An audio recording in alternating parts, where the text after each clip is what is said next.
नमस्कार, मैं राहुल शर्मा। आप देख रहे हैं एसपी 9 न्यूज। स्वागत है आप सभी का आज की इस खास प्रोग्राम में। प्रोग्राम की शुरुआत हम करेंगे हार्दिक पटेल से। जी हाँ, हार्दिक पटेल के कांग्रेस छोड़ने को लेकर जो खबरें सामने आई और हार्दिक पटेल ने अपनी व्हाट्सएप पर जो नई डीपी लगाई जिसमें उनके गले में भगवा गमछा था, इशारा हार्दिक पटेल ने सीधे तौर पर कर दिया कि वो बीजेपी के साथ जुड़ रहे हैं, वो बीजेपी के साथ हाथ मिलाएंगे। लेकिन इन सब के बीच ये भी देखने को मिला है कि भाई हार्दिक पटेल अगर कांग्रेस पार्टी से अलग होते हैं तो कांग्रेस पार्टी को कितना नुकसान उठाना पड़ सकता है, कांग्रेस पार्टी के लिए मुश्किलें कितनी और बढ़ती नजर आएंगी।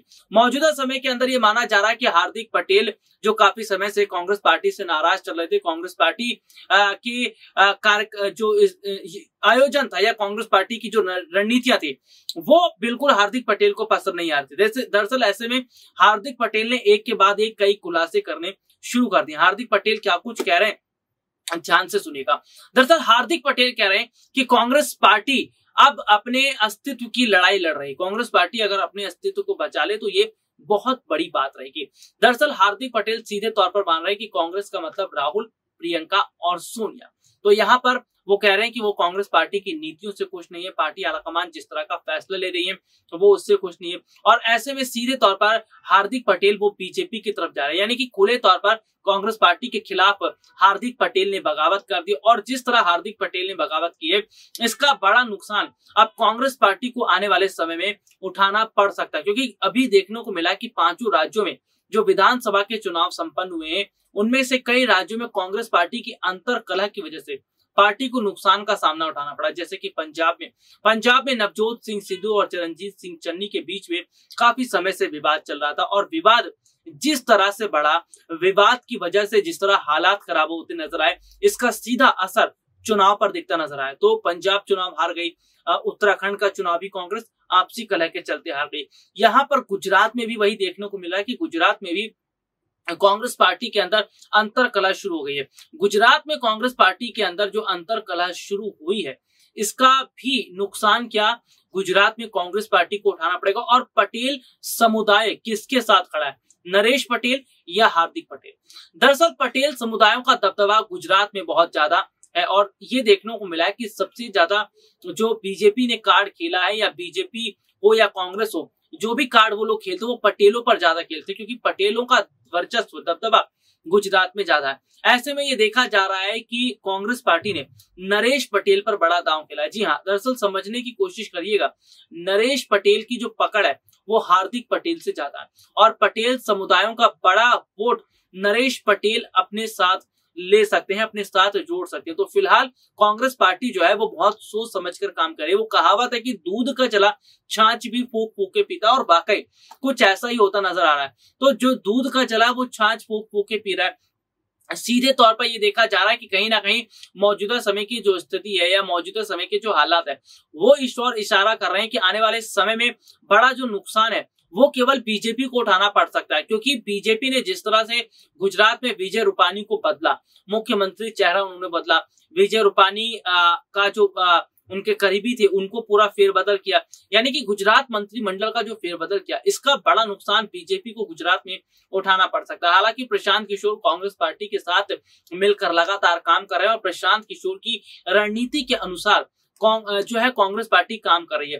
तो कहीं ना कहीं सोनिया, राहुल और प्रियंका के खिलाफ जिस तरह हार्दिक पटेल ने मोर्चा खोल दिया है, तो ये माना जा रहा है कि भाई सीधे तौर पर एक कहीं ना कहीं गद्दारी का काम किया। हालांकि हार्दिक पटेल ये कह रहे हैं कि वो काफी समय से कह रहे थे कि गुजरात में उन्हें बड़ी जिम्मेदारी दी जानी चाहिए, गुजरात में बड़ी जिम्मेदारी सौंपी जानी चाहिए, लेकिन कुछ ऐसा होता नजर नहीं आया। तो मौजूदा समय के जो हालात है, मौजूदा समय की जो स्थिति है वो सीधे तौर पर यही बयान कर रही है कि भाई हार्दिक पटेल के जाने से कांग्रेस पार्टी को कोई फर्क नहीं पड़ेगा। क्योंकि हार्दिक पटेल का दबदबा नहीं, इससे पहले भी गुजरात में जब विधानसभा चुनाव हुए थे वहां पर हार्दिक पटेल ने तमाम तरह के बड़े बड़े वायदे किए थे, वहां पर तमाम तरह की बड़ी बड़ी बातें की थी, लेकिन वो सभी पानी पानी होता नजर आया। तो गुजरात चुनाव से पहले बहुत बड़ा खेला होता नजर आ रहा, पासा यहाँ पर पलट रहा है। और बीजेपी देखिए जो है वो कोशिश कर रही है गुजरात के अंदर कांग्रेस पार्टी को कमजोर करने की और कांग्रेस पार्टी प्रशांत किशोर के साथ मिलकर बीजेपी को गुजरात में कमजोर करने की कोशिश करे। हालांकि देखना होगा कि किसमें है कितना दम और गुजरात में क्या कमल खिलेगा या फिर पंजे का जादू चलेगा। लेकिन गुजरात चुनाव से पहले जिस तरह हार्दिक पटेल ने कांग्रेस के खिलाफ बगावत कर दी है, जिस तरह वो कांग्रेस के खिलाफ काम कर रहे हैं, कांग्रेस के खिलाफ वो जो है रणनीति बना रहे हैं, तो उसका बड़ा नुकसान उठाना पड़ सकता है। क्योंकि इस वक्त गुजरात में कई नेताओं का इस तरह से कांग्रेस का छोड़ना ये सही नहीं रहेगा। क्योंकि चुनाव के टाइम पे अगर पार्टी के नेता इस तरह पार्टी छोड़कर चले जाते तो उसका बड़ा फर्क देखने को मिलता है। दरअसल देखिए, उत्तर प्रदेश का जब विधानसभा चुनाव था, चुनाव से पहले जिस तरह से कई बड़े नेताओं ने बीजेपी का दामन थामा, हालांकि बीजेपी ने वक्त रहते चीजों को संभाल लिया, लेकिन कांग्रेस पार्टी के पास वो अभी सलाहकार नहीं है। हालांकि देखते हैं कि प्रशांत किशोर क्या वाकई गुजरात में कांग्रेस पार्टी को बड़ी जीत दिला पाएंगे। लेकिन यहाँ पर सबसे बड़ी बात यह कि जो कांग्रेस पार्टी को कमजोर समझ रहे थे, जो कांग्रेस पार्टी को कमजोर समझने की कोशिश कर रहे हैं, उन्हें यह समझना चाहिए कि कांग्रेस पार्टी कमजोर नहीं हुई है। दरअसल कांग्रेस पार्टी जो है वो उठकर खड़ी हुई है और लड़ाई लड़ रही है। जी हाँ, महंगाई के खिलाफ लड़ाई लड़ रही है, वो जनता की आवाज बनकर लड़ाई लड़ रही है, जनता के साथ खड़े होकर सरकार के खिलाफ लड़ाई लड़ रही है, पेट्रोल डीजल के खिलाफ लड़ाई लड़ रही है। तो ये वो कांग्रेस पार्टी जिसने देश में 70 साल राज किया, और कांग्रेस पार्टी ने जिस तरह देश में 70 साल राज किया, उस समय मुद्दों को उठाने का काम किया, ठीक वही काम आज कांग्रेस पार्टी यहां भी करती नजर आ रही है।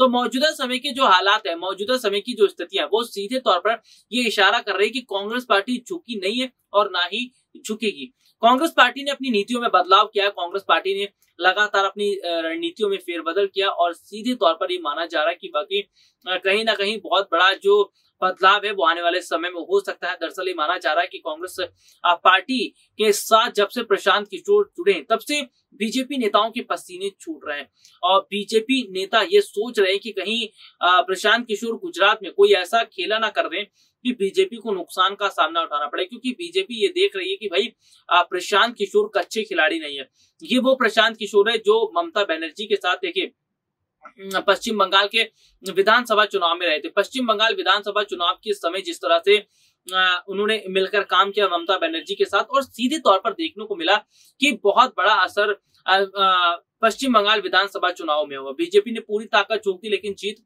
नहीं पाई, क्योंकि प्रशांत किशोर की रणनीति कभी विफल साबित नहीं होती। प्रशांत किशोर का ब्रह्मास्त्र को भेदना किसी के बस की बात नहीं। बीजेपी में भी ऐसे चाणक्य नीति के लोग हैं, लेकिन वो प्रशांत किशोर के ब्रह्मास्त्र को नहीं भेद सकते। इसीलिए देखा जा रहा है कि भाई एक और जहां हार्दिक पटेल ने कांग्रेस के खिलाफ बगावत शुरू कर दी है, हार्दिक पटेल कांग्रेस के खिलाफ बात करते नजर आ रहे हैं, कांग्रेस के खिलाफ कदम उठा रहे हैं, तो वहीं सीधे तौर पर यह माना जा रहा है कि मौजूदा समय के अंदर मौजूदा समय की स्थिति ये इशारा कर रही है कि आने वाले समय में फेरबदल हो सकता है, आने वाले समय में तस्वीर बदल सकती है, और कहीं ना कहीं जिस तरह के हालात बन रहे हैं, जिस तरह की स्थिति बन रही है, इसका मतलब है कि बीजेपी को उतना बड़ा नुकसान नहीं होगा जितना शायद कांग्रेस को हो सकता है हार्दिक पटेल के जाने से। लेकिन वो कहावत है कि दूध का जला छाछ भी फूंक फूंक के पीता, और कहावत ये भी है, कहानी ये भी कहती है कि भले ही खरगोश और कछुए की रेस हुई थी, लेकिन उस रेस में खरगोश ने बाजी मारी थी। क्यों? क्योंकि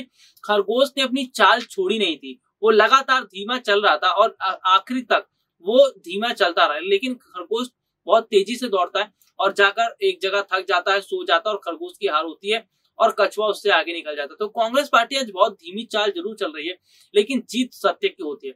कांग्रेस पार्टी आज जनता के मुद्दों को उठाने का काम कर रही है। एक और जहां बीजेपी यानी कि सत्ता पक्ष जो है हिंदू मुस्लिम कर रही है, जो है मंदिर मस्जिद किया जा रहा है, हनुमान चालीसा वर्सेस अजान होता नजर आ रहा है, तो सीधे तौर पर बीजेपी के पास कोई मुद्दा नहीं है। इसलिए हिंदू मुसलमान का ये लोग मुद्दा उठा रहे हैं।